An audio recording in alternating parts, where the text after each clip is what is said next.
এখন আমরা আমাদের কারি মুজিব সাহেবকে সংবর্ধনা দেব মাদ্রাসা কাসিমুল উলুমের পক্ষ থেকে।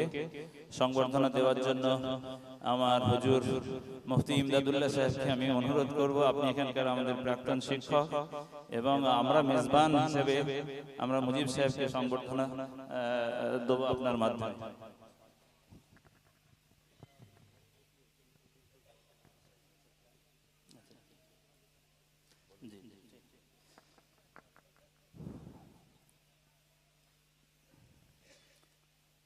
মাদ্রাসা মোড় থেকে মাদ্রাসা গেট পর্যন্ত এবং তার পরবর্তী আরো একটি আগে পর্যন্ত কোনো ভাই সাইকেল মোটরসাইকেল ইত্যাদি এখানে রাখবেন না।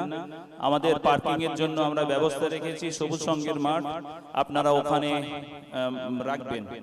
এই চলার পথটাকে জাম করলে আমাদের অনুষ্ঠানে বিঘ্ন ঘটবে। মাশাআল্লাহ, এখন আমাদের কারি মুজিব সাহেবকে মাদ্রাসার পক্ষ থেকে সংবর্ধনা দিয়ে দিচ্ছেন মুফতি ইমদাদুল্লাহ সাহেব। আমাদের অত্যন্ত কাছের মানুষ, দুইজন ব্যক্তি আমাদের খুব কাছে। আমরা খুবই খুশি কারি মুজিব সাহেবের এখানে আগমনের কারণে, তার কোরআন তেলাওয়াতের মাধ্যমে আমরা খুবই আনন্দিত হয়েছি। আল্লাহ তাআলা তার এই কণ্ঠকে আরো সুন্দর রাখুন, হেফাজতে রাখুন, যাতে মানুষ কোরআনকে সুন্দর কণ্ঠে শুনতে পায়। জাযাকাল্লাহু খাইরান।